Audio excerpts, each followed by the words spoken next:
Welcome to the Big Three, where we get to talk about this week's sermon from North Boulevard Church of Christ in Murfreesboro, Tennessee. We'll take questions and make observations from you and me and my good buddy, Eric. Oh, I'm your buddy. You're my good buddy. I made the list. All right, Yes. good. All right, so we're on week 9 Yes. of Audacious Identity.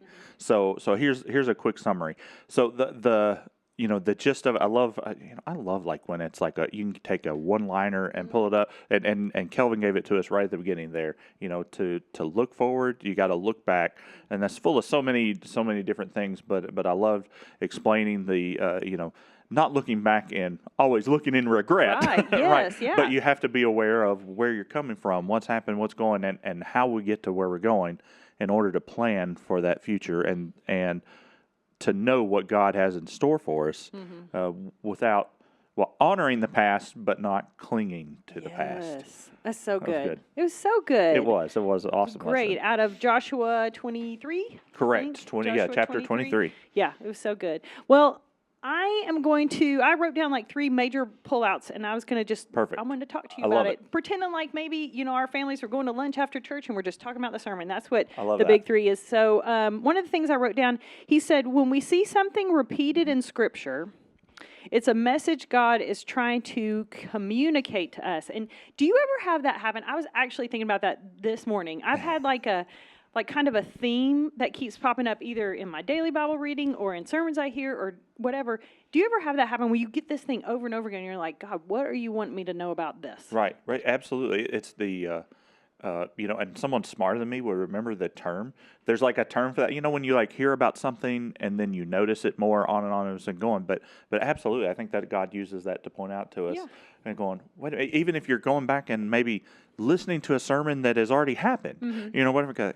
Wait, I don't remember that at all. But yeah, it's all those nudges of God going, hey, no, seriously. Yeah. So, sometimes it takes a bit. Yeah. Somebody's a little stubborn. Yeah. Maybe people in someone in this room. That's right. Maybe not. But sometimes it takes that. Hey, no, really, Eric. Like this is what I'm trying to tell you. I'm trying to point this out. I love that, and I was thinking about it too because there's this guy that I listen to this podcast, and he's a Messianic Jew, and so he talks about how. I think a lot of us know that the things in the Old Testament are all there. Jesus came to fulfill Scripture, not to abolish it. So everything is there at the beginning to reflect. It's not like this is a break and this is 2 separate. Right. This is all the same story all the way across. Part 1 and part 2. Yeah. And so anyway, on this podcast, he's going through verse by verse of the book of Matthew, and he claims, and this is such an interesting challenge that he's tried to figure out, everything that Jesus says, that Matthew records Jesus saying in the book of Matthew, has a connection to text in the Old Testament. Yes, I've heard people doing that. It's so fascinating. Cool. It is. But it all just keeps reminding me, and I feel like that's the thing I keep hearing is that this thing that he said today, so this is another way, is God is saying, I had those things before for a reason, and it goes back to this whole idea of looking back so you can move forward. Right. It's there for a reason. It is, absolutely. It's not a coincidence. It's not, and everything, we always hear the cliche, everything happens for a reason or whatever, but it does when you take time to reflect on, and that's part of laying a vision for the future is reflecting on how did we get to where we are. Yeah. There's always, things go and happen for that reason. It's not, I've never understood how someone can really look at how the world has evolved and how things have happened and go, wow, that's an accident. That was a weird coincidence. No, there's no. Even going back to in my growing up in school and everything, going through college, we moved away. But the gentleman, I was a teacher like way long ago. But when I did my student teaching, the gentleman that happened to be over student teaching at MTSU for just that semester was from Cincinnati, the place that we were moving to, and he lined it all up. He was like the interim, and not a coincidence. Don't happen. No. Just wow, how weird. No, that's those are all serving God's a good plans, God. and I think we can see all kinds of examples of that. I love when it. we look back. That's so good.